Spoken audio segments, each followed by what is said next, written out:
Hello, Keith Rucker here at VintageMachinery.org. Guys, today we are back to working over here on the steam Stoker engine project, and today what I want to work on is these wrist pins that we had made for the crossheads. This basically is the wrist pin that will allow the connecting rod to pivot up and down on the cross slide that will connect, the connecting rod will connect the crankshaft to the crosshead. Now, this is kind of an unusual design. I'll zoom in here and show this to you in a minute, but there's basically a taper that comes down through here. There's also a flat spot in it.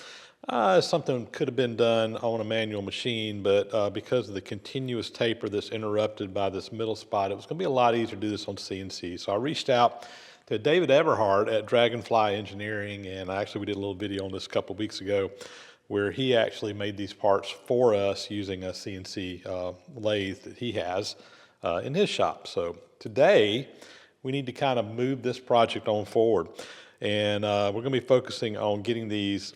Well, first off, I got a couple of little machining operations to kind of finish them up. Nothing major. There's just a little pinhole that goes in here for a pin that keeps this from twisting. Again, I'll show that to you in a minute. Need to put a center on the end of these just so that we can put this in another machine. Then really the main focus of this video is going to be on case hardening these. These are made out of mild steel, so they're soft, fairly soft material, but we want these wear surfaces to be hard on the surface, but soft on the inside. That makes it really wear resistant on the surface, but tough and able to withstand pressure on the inside, not as likely to break. And to do that, we're going to be case hardening it, which is a heat treat process where we actually put some carbon on the outside of that will soak into it and make this skin hard so that it will wear better.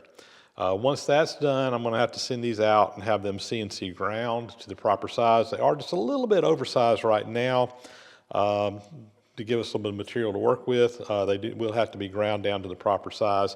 And again, because of the tapers, probably going to be trying to find someone that has a CNC grinder that can help me out with that.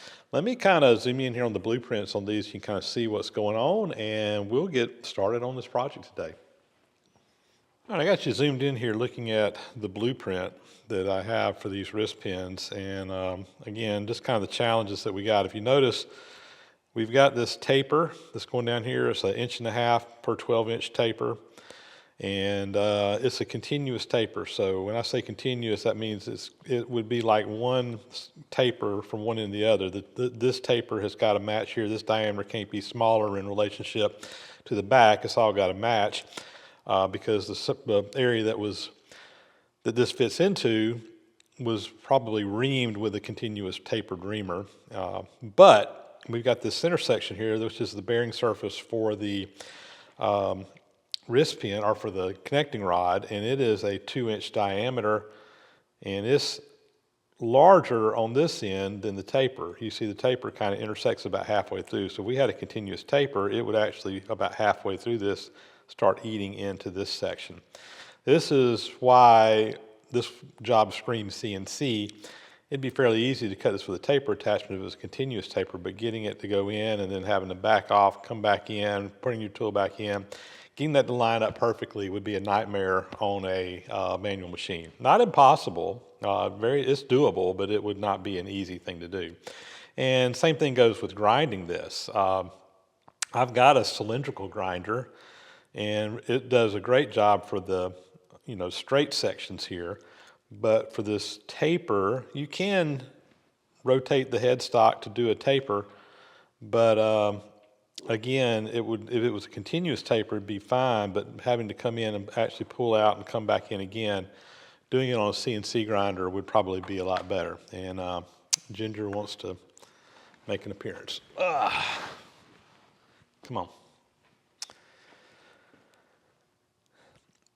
So anyway, that's where we're at. This is the original wrist pin, or what's left of it. The end broke off down here. It was that way when I got the machine, and the other wrist pin was missing when I got it. This is all I had.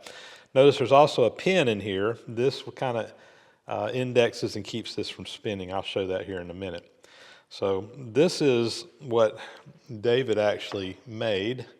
based on the blueprints. And he did make one modification, is he's got this little piece on the end. This is strictly for work holding, so that while we're working on this, we have something that we can grip a hold of and spin. He used that when he was making it on the lathe, and we'll also need that for when we're doing our grinding. At the end, we're going to basically cut that off. It'll disappear, but while we're doing our work, we needed to have that. So today, what I want to get done is, first off, I've got to come in here and put a center in the end of this so that when we chuck this up in the grinder, we have a center in the end. I need to do that before we case harden. And I also need to put this hole in here for that pin to stick up out of. You can see that there. And here comes the boss again, checking things out. So I need to get that pin drilled, hold for that as well. And then we're going to go take these to the heat treat oven, and we're going to case harden them. And we'll go over the process of that as well. So anyway, I thought I'd show you this. Let me show you how these work over in the actual crossheads, and then we'll get to work making parts. Yes, Ginger, you have crashed the scene. You have made your appearance.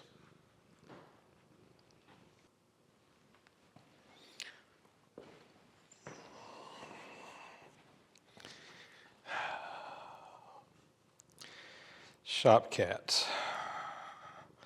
I don't know if you're good for anything or not. All right, so here's the original one, and you can see it fits up in here. These holes are tapered. Of course, the center section is not. They just line up in here. That pin fits up into this little slot. That just keeps this from spinning, from twisting. The nut ties up on the other end and tightens it all together, and there's a pin that drops down through it. That will, it's a castle nut, so it will keep it from spinning off. All right, so here is the new ones we've got, and granted, these are just a little bit oversized because we needed a little bit of material to grind off after we do the heat treating. When we do the heat treating, you could get some distortion in this. So according to the blueprints, you make it just a little bit oversized and then grind it to the final size. So that's kind of what we got here. The fit is great right now as far as the taper is concerned. It just needs to go in just a little bit farther, which we'll take care of when we grind it. Like I said, we need to get the pin hole drilled and the center put in the end, and then we will case harden these. Let's get to work. I'm over at the lathe, and I have the wrist pin just chucked up into the lathe, and we're just going to start by putting that center in the end here.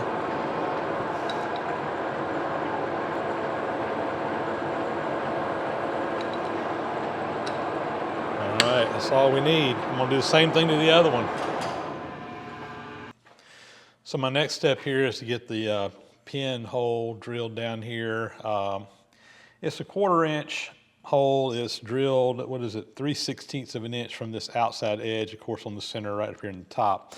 I'm going to drill it probably, let's see, 1/4 inch. So I'll probably drill it 15/64, which will be 64th undersize.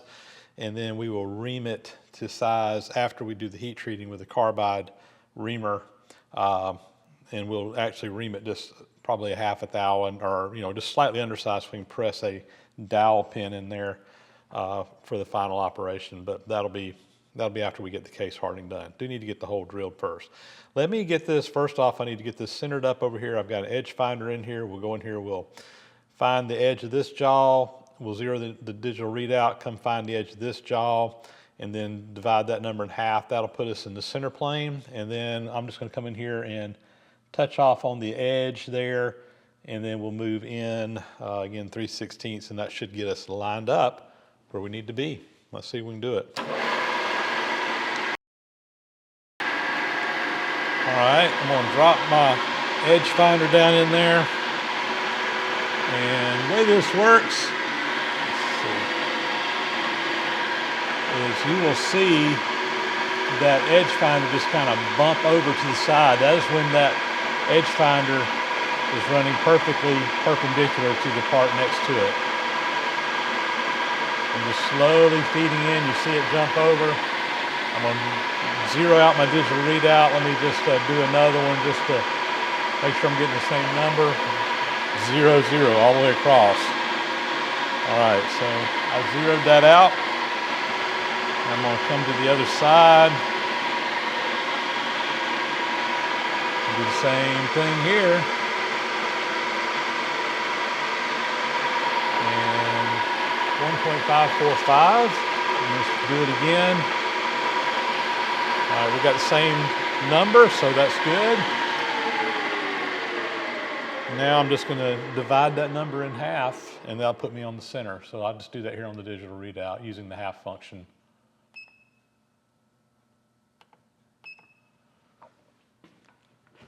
I just take my DRO now to 0 because I just have that number in the digital readout. Lock down my table. And now we're on the center that way. So now let's go down here on the end.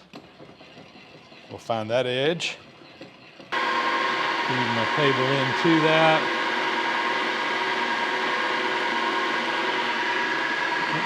I think I missed it. Let me go down a little bit more.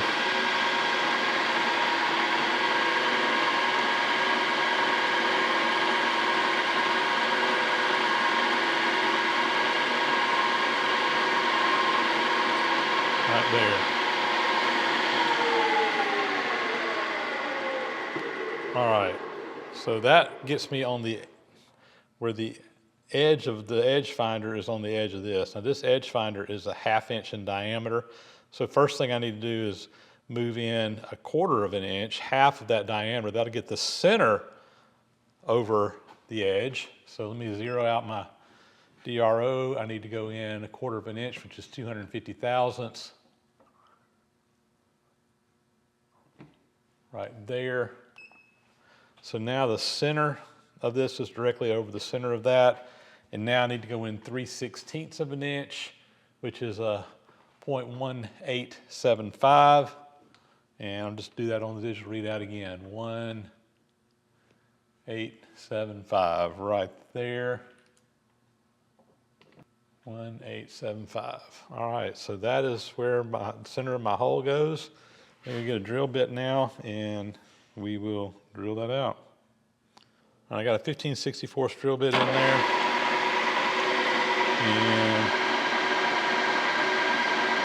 yeah, that's going to start just fine. Yeah, I need to go 1/4 inch deep from the... And I'm just going to use my scale here. Now to measure my depth, I've got a scale here that I can just run off of. So I've got this set up on a 0 mark right now, and I'm just going to go down 1/4 of an inch. Just drill down.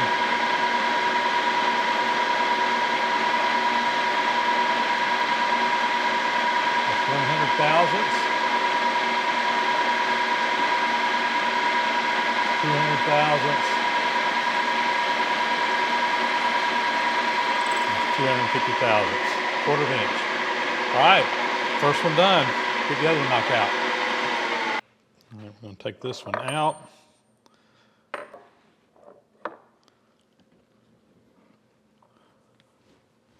And we'll do another one.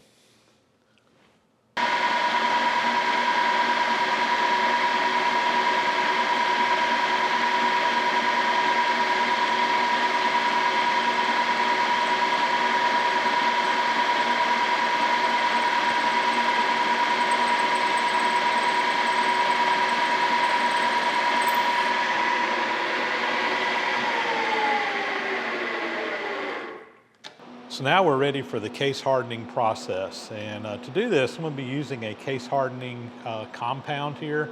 This is a product called Cherry Red. It is basically just a kind of a black powder, brown gray powder. It has carbon in it. And the idea here is that we will heat the part up to a cherry red color, which is why they call it cherry red, and about 1700 degrees Fahrenheit. See, what is that in Celsius for you metric guys? So that's about 926 degrees Celsius. So it's going to be hot. This will be glowing a cherry red color.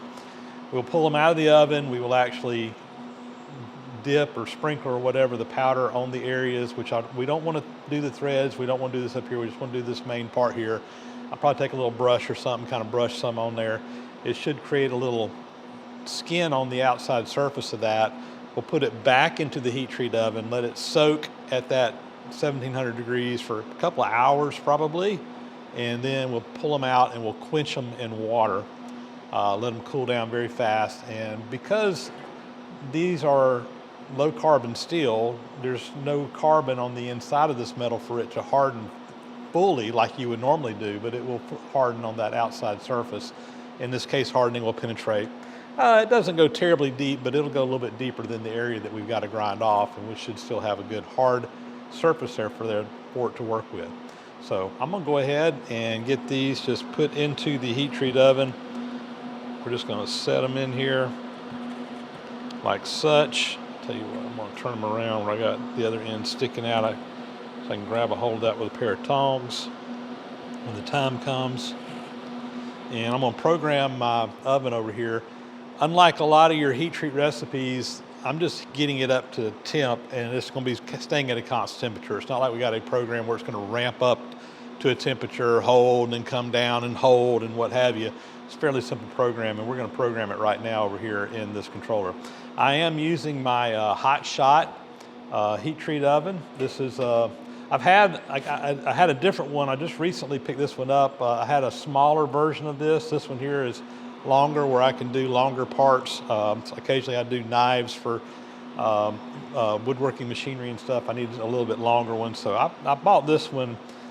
It's probably been 6 or 7 months ago now, and have used it for a couple little small jobs, nothing of any significance, but nice to have this in here. Hot Shot ovens are made by the same parent company that makes American Rotary phase converters. They're a sponsor of my channel. I bought this oven from them. They gave me a little discount on it, but I bought the oven from them. But I will mention that just like with the phase converters, you can get a discount if you're in the market for a heat treat oven. You can get a 10% discount on these by using the checkout code VintageMachinery.org at Hot Shot ovens. Same discount code also works with American Rotary phase converters, 10% discount, and that also gives a little bit of kickback to me, which helps me out in my channel here as well. So yeah, if you're in the market for either a Hot Shot or a heat treating oven or a phase converter, use that checkout code of VintageMachinery for a 10% discount. All right, let's get this thing programmed and we'll start the heat process. I got you zoomed in here on the screen. This is just what comes up whenever it initially comes in. It's just saying it's not a safety device. Say, okay, right now the temperature is 89 degrees inside, and we're gonna go over here. I wanna create a new program here, so I'm gonna go into menu and go into schedules, and we're gonna create a new schedule. And this is gonna be pretty simple. Let's just call it, we'll just call it case hardening in case I need to do this again in the future. I'll have it, oops, have it saved.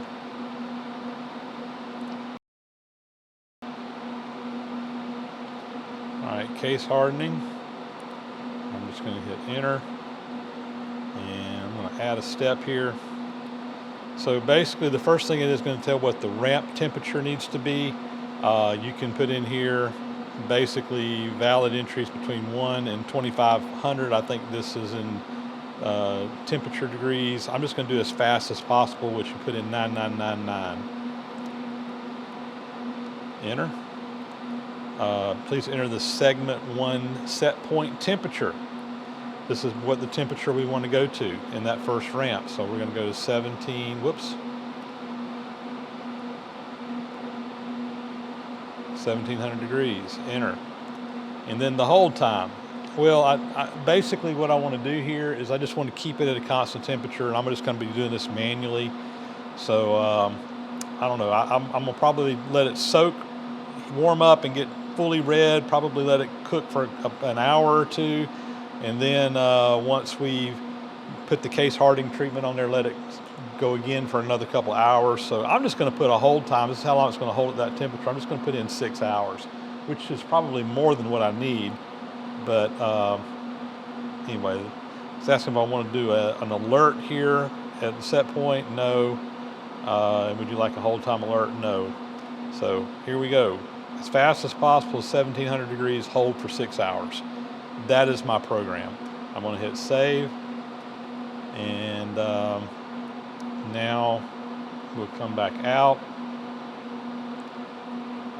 And I'm going to shut the door on this thing. I'm going to hit start. I'm going to select the program I want and hit start. No, I do not want to do a delayed start. This will just start it right away. We're running the case hardening program. And again, we're going to 1700 degrees. There's the temperature inside the kiln. You should start seeing that rise up. We're at 89. And it's just going to slowly start heating up in there. All right, we're going to let this run for a couple hours. Let it get up to that 1700 degrees. Give time for that part to soak and get hot completely throughout. And then we will be back over here and show the case hardening process. So we've been cooking over here for about an hour and a half, hour and 45 minutes, something like that. I'm going to take a peek inside. Yeah, my parts are cherry red. That's what I want. They look like they're through and through. Hopefully you got to see that. Do another look there. All right, we're going to keep the oven going. Let me get ready over here with my heat treating powder and we'll see what we can do. All right, let's see if we can do this. I got a pair of blacksmithing tongs here. I'm going to pick the part up with. We're going to take over to this baking pan and I'm going to try to apply it on both of them. We'll probably just put the baking pan back into the oven with everything when we do it. So let me grab one of these.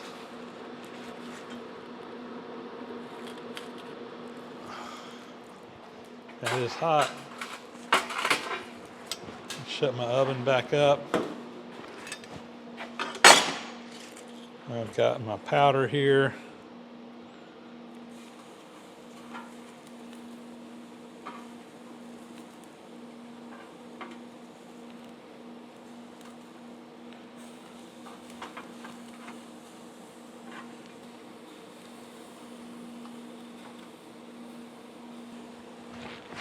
That's hot.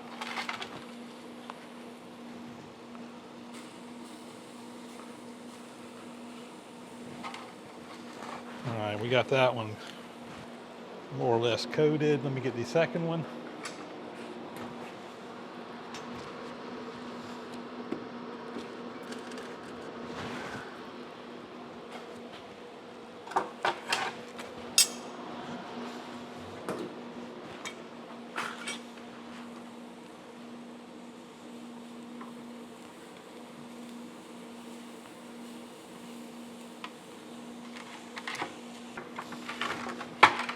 All right, I think we got some on there. We're going to put all this back in the oven now. Let me see if I can.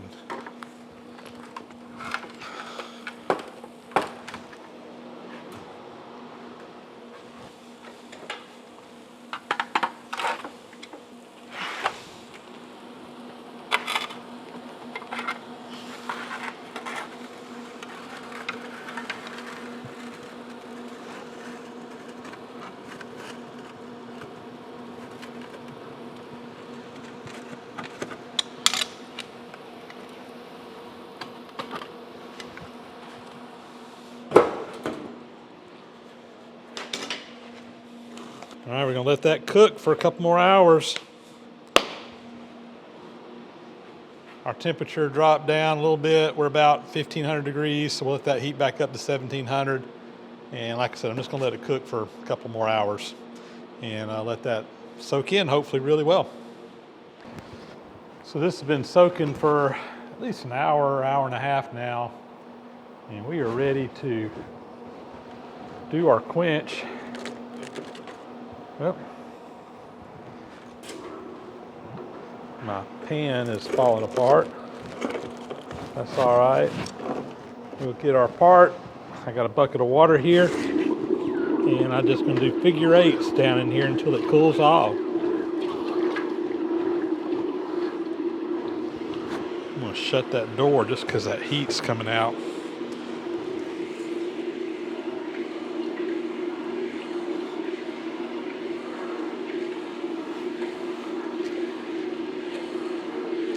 Still boiling off. A lot of mass in that part.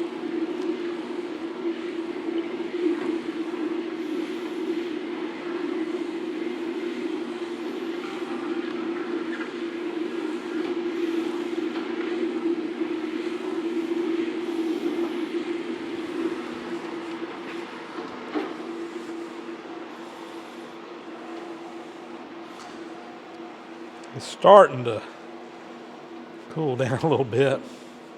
A lot of heat in that thing.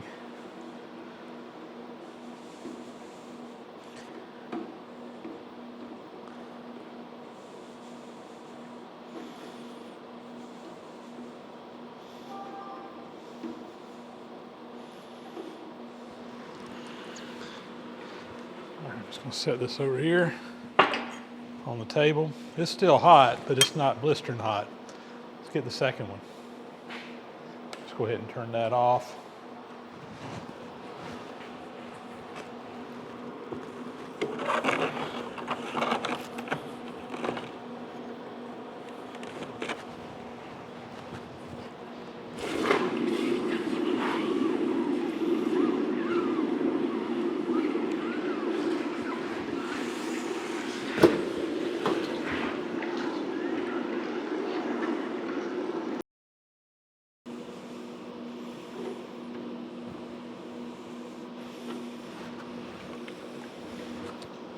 All right. I'm just going to just drop it down in there and let those cool on down a little bit more. Get my little pan out of there and let it cool down as well. And that oven can just cool off. So here we go. These are our case hardened parts, and yes, you know, we got a little ugly finish on there. That's the reason we made them a little bit oversized so that we could grind them down. I did take a file and just kind of hit on these, and it's just kind of skating right across there, which tells me that we do have some case hardness on there. It's not real deep. It should be deeper than what we've got to grind off those, so I think we're going to be fine. So I think these are ready to be ground. We just need to find someone to grind them for us. You know what amazes me, guys, is that this oven 10 minutes ago was 1700 degrees on the inside. And I mean, it's just cool to the touch. Well, not cool, it's warm, but it's not hot. It's far from hot. But anyway, just amazing. These ovens are awesome. Really been impressed with mine. And with that, I think we got our case hardening done. Like I said, the next step here is I need to find someone with a CNC grinder that can grind these out for us. We'll be making some phone calls this next week. If you out there, anybody's got a CNC grinder that can do this job, reach out to me. If I haven't found someone, we're going to be looking for someone to help out on that front. So anyway, once we get that done, we can continue on with the Stoker and continuing to get that crankshaft built out to check the alignment for the ways on the crossheads. So there you go.